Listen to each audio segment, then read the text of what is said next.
Social reforms میں سب سے پہلی اور آخری چیز جو ہے وہ انسان کا کردار اور کریکٹر ہوتا ہے۔ علامہ اقبال رحمۃ اللہ تعالیٰ علیہ نے قدم قدم پر ایک ایک جملے میں ایک ایک مصرے میں اپنی پوری کی پوری جو پوئٹری ہے اس کی ایک ایک ورس میں انسان کے کردار کو جھنجھوڑا، نوجوان نسل کو بڑا قریب کرنے کی کوشش کی ہے۔ علامہ کیا فرماتے ہیں، کبھی اے نوجوان مسلم تدبر بھی کیا تو نے کہ اے مسلمان ینگ مین، کبھی تم نے یہ سوچا ہے کہ تو ایسے دنیا میں مارا مارا کیوں؟ الحمدللہ رب العالمین والصلاة والسلام علی سید الانبیاء والمرسلین، اما بعد فاعوذ باللہ من الشیطان الرجیم، بسم اللہ الرحمن الرحیم۔ قال اللہ تعالی و تبارک فی القرآن المجید والفرقان الحمید، اعوذ باللہ من الشیطان الرجیم، بسم اللہ الرحمن الرحیم۔ یاسین والقرآن الحکیم انک لمن المرسلین علی صراط مستقیم، صدق اللہ العظیم۔ قال اللہ تعالی و تبارک فی القرآن المجید فی مقام آخر، ان اللہ و ملائکتہ یصلون علی النبی یا ایہا الذین آمنوا صلوا علیہ وسلموا تسلیما، اللہم صلی علی سیدنا و مولانا محمد وعلی آل سیدنا و مولانا محمد وبارک وسلم وصلی علیہ، مولا یا صلی وسلم دائما ابدا علی حبیبک خیر الخلق کلہم، محمد سید الکونین والثقلین والفریقین من قرب ومن عجم، فاغفر لناشدها واغفر لقارئها سألتک الخیر یا ذا الجود والکرم، مولا یا صلی وسلم دائما ابدا علی حبیبک خیر الخلق کلہم۔ اللہ تبارک و تعالیٰ کی تعریف، آقا دو جہاں علیہ الصلوۃ والسلام کی شان اقدس میں درود شریف کا ہدیہ پیش کرنے کے بعد میں شکر گزار ہوں مسجد کی پوری مینجمنٹ کا، قبلہ مفتی قاسم ضیاء صاحب کا، جنہوں نے مجھے یہ موقع فراہم کیا کہ میں یہاں آپ کے سامنے لیکچر ڈیلیور کروں، اور آج کے میرے لیکچر کا ٹاپک قرآن مجید فرقان حمید ہے۔ میں جب یہاں آنے لگا تو ہمارے محترم بھائی ناشی پڑھ رہے تھے، تو حضرت علامہ محمد اقبال رحمۃ اللہ علیہ کا کلام پڑھ رہے تھے، جو کہ مشرق کے ایسٹ کے بہت بڑے شاعر ہیں۔ تو میرے ذہن میں یہ بات آئی کہ ان کے شعر سے ہی قرآن مجید فرقان حمید پہ گفتگو کا آغاز کیا جائے۔ علامہ اقبال رحمۃ اللہ تعالیٰ علیہ نے بڑی پیاری بات فرمائی کہ تیرے ضمیر پہ جب تک نہ ہو نزول کتاب، تیرے ضمیر پہ جب تک نہ ہو نزول کتاب، گرا کشا ہے نہ راضی نہ صاحب کشاف۔ راضی اور کشاف یہ دونوں بہت بڑے مفسر ہیں قرآن مجید۔ علامہ اقبال یہ کہنا چاہتے ہیں کہ تم اگر قرآن کو انڈرسٹینڈ کرنا چاہتے ہو، پھر تمہیں راضی اور کشاف جو ہیں یہ نہیں بتائیں گے کہ اللہ تمہیں کیا کہنا چاہتا ہے، کیونکہ وہ تو ایک انسان کی انٹرپریٹیشن ہے جو تفسیر لکھ دی امام راضی نے یا کسی اور مفسر نے۔ تو قرآن کو اور اللہ کی منشا کو انڈرسٹینڈ کرنے کے لیے تم نے یہ بات اور یہ پوائنٹ اپنے ذہن میں رکھنا ہے کہ یہ جو اللہ تمہیں فرما رہا ہے یہ تمہارے ضمیر کے اوپر اس کا نزول ہو رہا ہے۔ اللہ عام لوگوں سے نہیں بلکہ انڈیویجولی تمہارے ساتھ اللہ خطاب کر رہا ہے۔ اس کے بعد تمہیں پتہ چلے گا کہ قرآن مجید فرقان حمید تمہیں کیا کہہ رہا ہے۔ اب دوبارہ سنیے گا علامہ کے شعر کو، تیرے ضمیر پہ جب تک نہ ہو نزول کتاب، جب تک کتاب کی جو ریویلیشن ہے وہ تمہارے مائنڈ کے اندر نہیں آئے گی، اس وقت تک راضی اور کشاف یا چھوٹا بڑا عربی انگلش اردو کسی بھی زبان کا کوئی مفسر تمہیں قرآن سے ہی نہیں بتا سکتے۔ اور آج شاید امت مسلمہ کو اگر قرآن کا حظ اور وہ ٹیسٹ لینا ہے تو پھر قرآن کو یوں سمجھنا پڑے گا کہ قرآن ڈائریکٹلی میرے ساتھ خطاب کر رہا ہے۔ حضرت اقبال کا یہ مہینہ نومبر کا اور 9 نومبر جو ہے وہ ان کا ڈے ہے، تو اس حوالے سے بڑا اچھا کیا ہمارے بھائی نے جو ریسائٹ کی نعت شریف اور کلام، تو ہم نے علامہ کی جو پرسنالٹی ہے اس کو بھی ذکر کر دیا۔ علامہ اقبال رحمۃ اللہ تعالیٰ علیہ ایک اور بات فرماتے ہیں، قرآن میں ہو ہوتا زن اے مرد مسلمان، قرآن میں ہو ہوتا زن اے مرد مسلمان، اللہ کرے تجھ کو عطا جدت کردار۔ کیا بات، کہ جیسے انسان کسی پانی کے اندر غوطہ لگاتا ہے اور وہ اس کا مزہ لیتا ہے، علامہ فرماتے ہیں تم نے قرآن کے اندر یوں ہی غوطہ لگانا ہے تو تمہیں اس کی گہرائی کا پتہ چلے گی۔ ورنہ عام لوگ تیر رہے ہوں پانی میں تو یہ تو فیل کرے گا کہ وہ تیر رہے ہیں، وہ تیراکی کر رہے ہیں، بڑا اعلیٰ کام ہے. لیکن اگر تو خود اس کا مزہ لینا چاہتا ہے تو پھر تجھے قرآن میں خود غوطہ لگانا پڑے گا. اور جب ہم قرآن مجید کو انڈرسٹینڈ کرنے کی بات کرتے ہیں اوورآل پوری امت مسلمہ پوری ورلڈ میں، ہم عربی کے پیچھے بھی چل پڑتے ہیں. تو عربی کو انڈرسٹینڈ کرنا قرآن کو انڈرسٹینڈ کرنے کے لیے ضروری ہے، لیکن اتنا ضروری نہیں ہے کہ اس کو ہم کہیں کہ یہ اوبلیگیٹری ہے اور کمپلسری ہو گیا ایک عام پرسن کے لیے. ہمیں قرآن مجید فرقان حمید کو برڈ آئی ویو کرنے سے بھی قرآن مجید فرقان حمید کو ہم تھوڑا تھوڑا ایبزارب کر سکتے ہیں. قرآن مجید کے بہت سارے الفاظ ہیں جو مختلف زبانوں سے بھی اخذ کیے گئے ہیں. جیسے کوئی لینگویج جو ہے وہ ساؤنڈ کا نام بھی ہوتی ہے. تو ہم سورہ اخلاص کو اگر پڑھیں تو اس میں اللہ کی وحدانیت اور ونس کی بات ہے. قل هو اللہ احد اللہ الصمد لم یلد ولم یولد ولم یکن لہ کفوا. تو کوئی ایک حاضر دماغ بڑے مفسر تھے، ان سے کسی نے کہا بھائی قرآن میں تو انگلش کا بیان بھی ہے. انہوں نے ساؤنڈ کے ذریعے بتلایا کہ سورہ اخلاص میں اللہ کی ونس کی بات اللہ خود فرما رہا ہے. کیسے؟ لم یلد ولم یولد ولم یکن لہ کفوا. ساؤنڈ سے انہوں نے کہا کہ ساؤنڈ بھی ریپریزنٹ کر رہا ہے کہ اللہ ایک ہے. کفوا احد. حالانکہ ایسا نہیں ہے، لیکن قرآن کی جو ساؤنڈ ہے اس سے بھی اللہ تعالیٰ کی وحدانیت اور جو معنی ہے وہ ہمارے سامنے آ رہے ہیں. تو علامہ فرماتے ہیں قرآن میں ہو غوطہ زن اے مرد مسلمان، اللہ کرے تجھ کو عطا جدت کردار. ایک انسان کے اندر اعلیٰ کردار تب آئے گا جب وہ قرآن کی طرف جائے. اور قرآن کے پورے صفحات تقریباً کوئی 6000 پلس جو ورسز ہیں قرآن کی وہ ہمارے سامنے، اور اس کی ایک ایک آیت اور اس کا ایک ایک جو سائن ہے وہ ہمارے سامنے اللہ کی وحدانیت اور اس کائنات کے جو راز ہیں ان کو ہمارے سامنے رکھ رہا ہے. علامہ اقبال ایک اور بات بھی کرتے ہیں. میرا خیال ہے کہ ہمیں اس بات پہ زیادہ غور بھی کرنا چاہیے. مسلمانوں کے ہاں ہمارے ہاں ایک یہ بات بھی بڑی عام ہو گئی ہے کہ جب کوئی بندہ مرتا ہے تو ہم سورہ یاسین شریف پڑھتے ہیں. قرآن نے منع نہیں کیا پڑھنے سے، کیونکہ نبی پاک علیہ الصلوۃ والسلام نے فرمایا کہ ان لکل شیء قلب، ہر چیز کا ایک دل ہوتا ہے. For everything is a heart. ہر چیز کے لیے ایک کوئی نہ کوئی دل کی حیثیت ہوتی ہے، اور جو قرآن مجید فرقان حمید کا دل ہے وہ سورہ یاسین. اب دو جو کویسچنز ہیں ان کا ہمیں آنسر آج ڈھونڈنا چاہیے میری اس گفتگو کے دوران کہ سورہ یاسین کے اندر کیا بات ہے کہ یہ قرآن کا ہارٹ ہے، قرآن کا دل ہے. آپ کبھی کسی معذور بندے کو دیکھیں تو دو ہاتھ نہیں بھی ہوں گے تو وہ زندہ رہ سکتا ہے کہ نہیں؟ دونوں پاؤں بھی نہ ہو تو بھی زندہ رہ سکتا ہے. وہ نابینا ہو تب بھی زندہ رہ سکتا ہے، اس کو سنائی نہ دے تب بھی زندہ رہ سکتا ہے. لیکن ایک واحد چیز دل ہے کہ اگر وہ کام نہیں کر رہا تو انسان فوراً پہلے مر جائے. انسان کے دماغ میں چوٹ لگ جائے، انسان کومے میں چلا جائے، 10-15 سال بھی اس کیفیت میں وہ رہ سکتا ہے. لیکن دل تھوڑی دیر کے لیے اس نے سٹاپ نہیں کیا تو بندہ دنیا سے رخصت ہو جائے. تو نبی پاک علیہ الصلوۃ والسلام کی یہ جو حدیث مبارکہ ہے اس کے اندر ہمیں یہ ڈھونڈنا چاہیے کہ سورہ یاسین قرآن کا دل کیوں ہے. ہمیں اس کے لیے اس کے ٹاپکس کے اوپر توجہ دینی ہے. اس کے اندر اللہ نے کیا بیان کیا ہے کہ یہ قرآن کا دل ہے.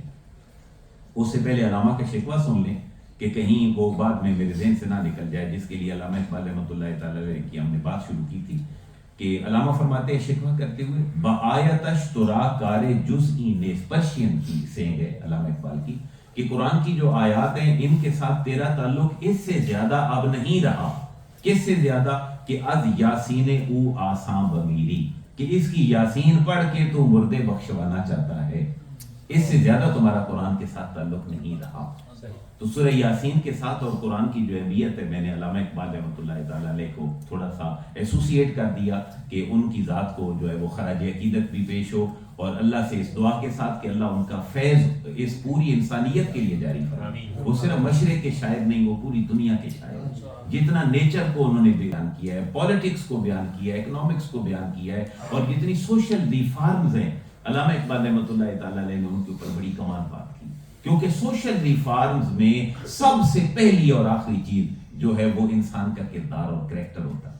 علامہ اقبال رحمۃ اللہ تعالی علیہ نے قدم قدم پر ایک ایک جملے میں، ایک ایک مصرے میں اپنی پوری کی پوری جو پوئٹری ہے اس کی ایک ایک ورس میں انسان کے کردار کو جھنجھوڑا. نوجوان نسل کو بڑا قریب کرنے کی کوشش کی. علامہ کیا فرماتے ہیں، کبھی اے نوجوان مسلم تدبر بھی کیا تو نے، کہ اے مسلمان ینگ مین، کبھی تم نے یہ سوچا ہے کہ تو ایسے دنیا میں مارا مارا کیوں پھر رہا ہے؟ فرماتے ہیں اس کی وجہ صرف یہ ہے کہ تم نے اپنے آباء و اجداد، اسلاف، نبی پاک علیہ الصلوۃ والسلام، صحابہ کرام، اہل بیت اور دیگر بزرگان دین بڑے، ان کی فکر کو تم نے چھوڑ دی اور ان کے صرف ظاہر کو تم دیکھنے لگے۔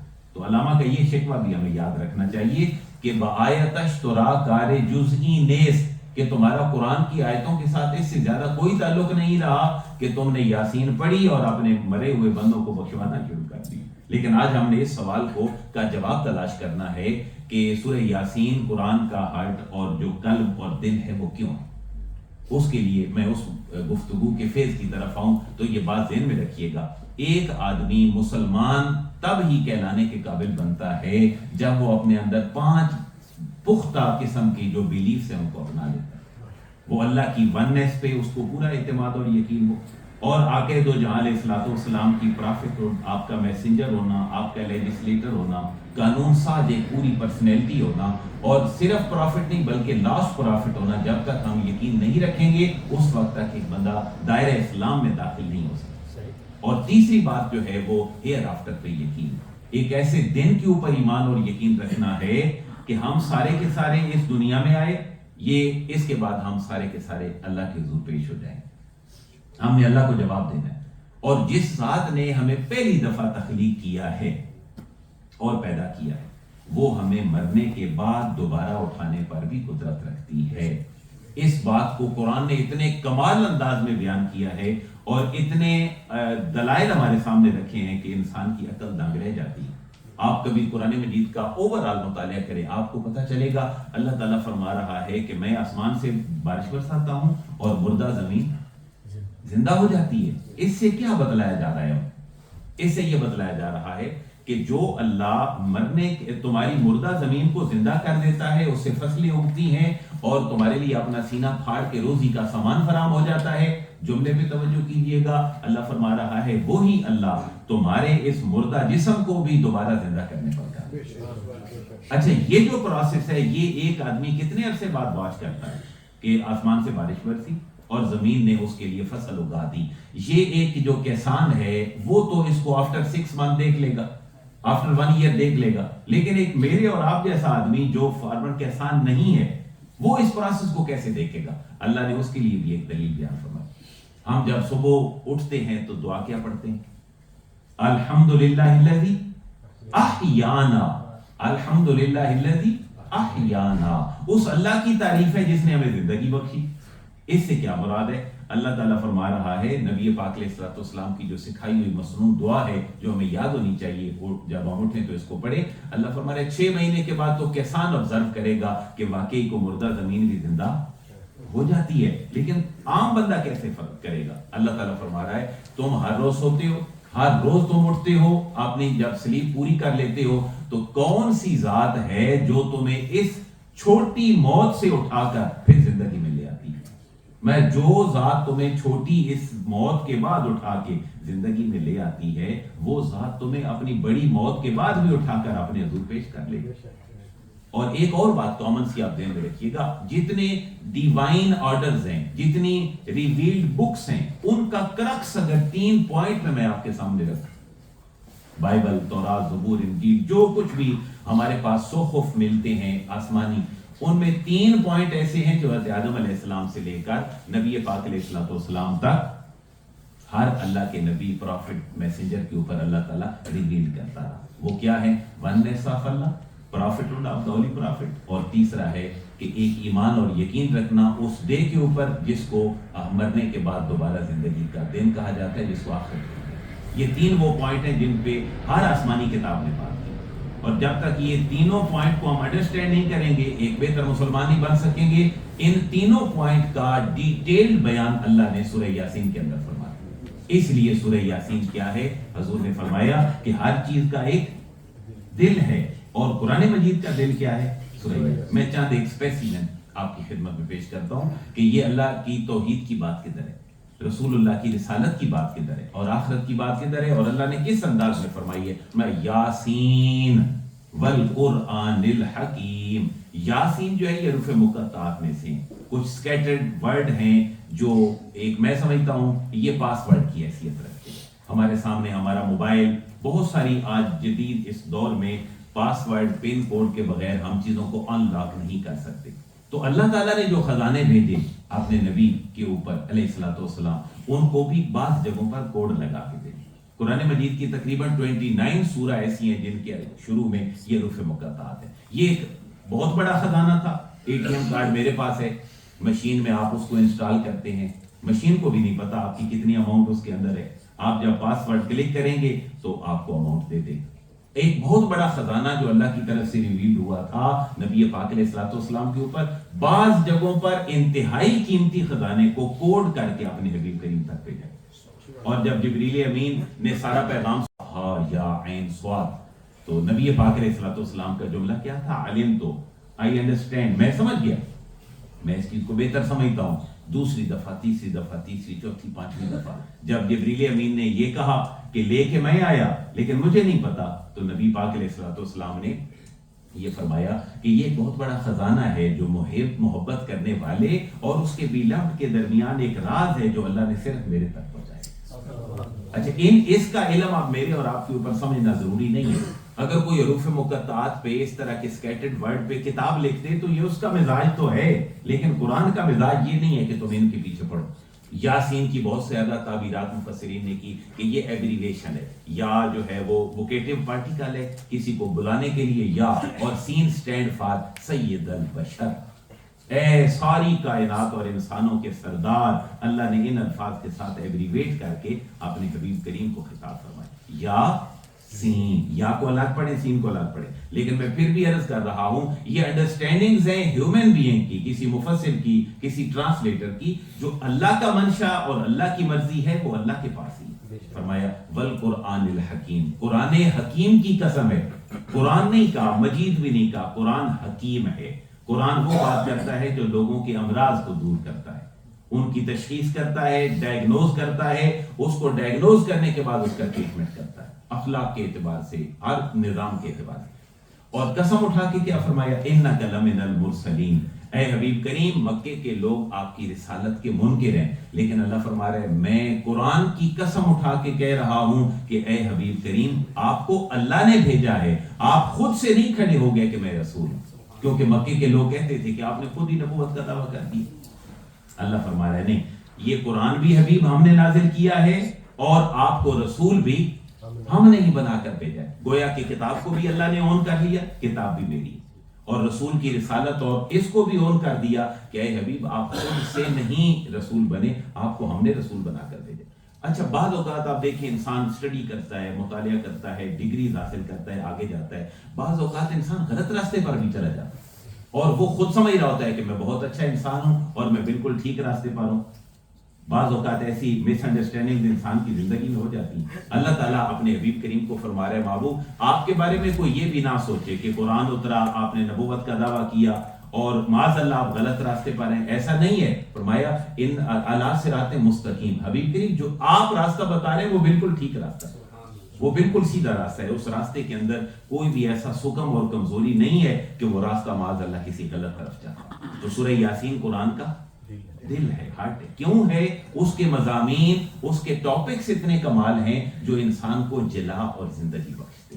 اللہ تعالیٰ کی توحید کی اور وحدانیت کے حوالے سے کتنی کمال باتیں اللہ تعالیٰ نے اس صورت میں فرمائی ہیں. میں یقیناً یہ ساری باتیں آپ کے سامنے تو نہیں رکھ سکتا اس صورت کی, لیکن میں چند ایک اسپیسیمن آپ کی خدمت میں رکھتا ہوں. جو میں نے پہلے بات کی, وَآیَةٌ لَهُمُ الْأَرْضُ الْمَيْتَةُ, اے حبیب کریم انہوں نے کبھی بنجر زمین نہیں دیکھی, کہیں کوئی جو ایک ڈیڈ قسم کی ارتھ اور زمین ہے جو اپنے اندر سے کوئی چیز نہیں اگاتی, کیا انہوں نے یہ زمین نہیں دیکھی؟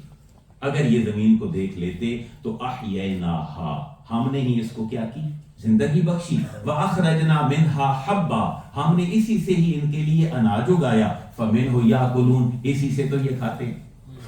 تو اس چیز کے اوپر یہ غور کریں کہ ہم اگر زمین سے اگا سکتے ہیں تو ہم تمہیں اپنی قبروں میں سے بھی گویا کہ اگا سکتے ہیں اور اٹھا سکتے ہیں. وَجَعَلْنَا فِيهَا جَنَّاتٍ مِّن نَخِيلٍ وَعَنَابٍ وَفَجَّرْنَا فِيهَا مِنَ الْعُيُونِ, کیا فرمایا کہ یہ صرف ہم نے تمہارے لیے زمین سے اگایا ہی نہیں کچھ، بلکہ اس کے اندر باغات بنا دیے. باغات بھی کس کے ہیں؟ من نخیل، کھجوروں کے باغات ہیں. عرب کھجور کھاتے تھے اور بڑا پسند کرتے تھے اس کو. اور وعنب، عنب کی جمع ہے گریپس، ہم نے آپ کے لیے محبوب انگور بنا دیے اور اس کے لیے کھجوریں اگا دیں، اور ان کو پھر اگانے کے لیے واٹر کی ضرورت تھی. وفجرنا فیہا من العیون، ہم نے حبیب کریم اسی کے اندر ہی آپ ان کے لیے چشمے بھی چلا دی. تو یہ ہرا بھرا پورا گلستان، گارڈن، یہ ہم نے ہی تو بنایا ہے. تو تمہارا بھی انسانوں ایک گارڈن ہے، اس گارڈن کے اندر تم ہو، اپنے آپ کو خراب نہ کرو. آپ کبھی غور کریں، کسی بھی فروٹ کا ایک پورے کا پورا گچھا ہو ہمارے سامنے، اور آپ کبھی ایپل اکٹھے رکھ لیں، کوئی اور فروٹ اکٹھا رکھیں، ایک جب خراب ہوگا آپ 2-3 دن اس کو اٹھائیں گے نہیں تو اس کا کیا رزلٹ نکلے گا؟ باقیوں کو بھی خراب کر دے. اللہ فرما رہا ہے یہ انسانوں کا ایک گارڈن ہے، اس کے اندر ایک بھی خراب ہوگا ٹھیک کرنے کی کوشش کرو. اگر تم ٹھیک نہیں کرو گے تو آٹومیٹیکلی رزلٹ کیا ہوگا؟ تمہیں بھی خراب کر دے گا. تو کتنی پیاری بات قرآن نے ایک مثال کے انداز میں کی ہے. اللہ فرما رہے وما عملت ایدیہم، یہ تمہارے ہاتھوں نے نہیں کیا. بعض اوقات ہم کہتے ہیں میں نے بڑی محنت کی، میں نے بڑا ہارڈ ورک کیا، اور پھر میں سٹینڈ کر گیا، میں پڑھ گیا. جیسے دنیا میں لوگ ٹریول کرتے ہیں، چلتے ہیں، ترقی حاصل کرتے ہیں. ہمیں اس میں یہ کہنا چاہیے کہ یہ جو کچھ میں جہاں پہ ہوں یہ میرے اللہ کی توفیق سے ہے، اس نے توفیق دی تو میں یہاں پر پہنچا. قرآن نے کیٹیگوریکلی کہا وما عملت ایدیہم، یہ سارے کا سارا باغ اور اس کے پھل پھول ان کے ہاتھوں نے تو نہیں اگائے، یہ تو میں نے اگائے ہیں. میں صرف ان سے یہ چاہتا ہوں افلا یشکرون، کیا تم تھینکس نہیں کہتے ہو میری بارگاہ میں؟ اس لیے مسلمان کا وتیرہ کیا ہے؟ مسلمان اپنی جب بھی آنکھ کھولتا ہے سلیپ کے بعد تو وہاں سے دعاؤں کا ایک سلسلہ شروع ہوتا ہے. جب اٹھا تو کیا کہا؟ الحمدللہ الذی احیانا بعد ما اماتنا والیہ النشور. وہ جب واش روم کے لیے گیا تو اس نے وہاں بھی کیا پڑھی؟ دعا پڑھی. اور جب واش روم سے نکلا تو بھی دعا. اس کے بعد اس نے وضو کیا تو بھی دعا. وسکانا وکفانا وجعلنا من المسلمین. اگر اس کی آخری بات آپ دیکھیں گے پورے کائنات کا نظام، اللہ فرما رہا ہے سورج اور چاند میری قدرت پہ بہت بڑی دلیل ہے. انسان تو راستہ بھول سکتا ہے، سورج چاند کبھی اپنا راستہ نہیں بھول سکتے. بالکل اس کی آخری آیات کو ذرا پڑھیے گا، میری اور آپ کی حقیقت کو اللہ تعالیٰ واضح فرما رہا ہے. اولم یر الانسان، کیا انسان نے کبھی غور و فکر نہیں کیا؟ انا خلقناہ من نطفہ، کہ ہم نے اس کو وائٹ لیکوڈ میٹر سے پیدا کیا. کیا اس کو پیدا کر کے اتنی صلاحیتیں دل و دماغ کی بخشنا یہ مشکل ہے، یا مرنے کے بعد دوبارہ اٹھانا مشکل ہے؟ تمہارا ڈھانچہ تو بنا ہوا ہے. فرمایا جو خالق سرسبز و شاداب لکڑی سے فائر اور آگ پیدا کر سکتا ہے وہ تمہیں مرنے کے بعد دوبارہ اٹھانے پر بھی قادر ہے. اور انسان ہمیں مثالیں نہ دے، ہم بہت کچھ کر سکتے ہیں. اللہ کی شان کیا ہے؟ انما امرہ اذا اراد شیئا ان یقول له کن.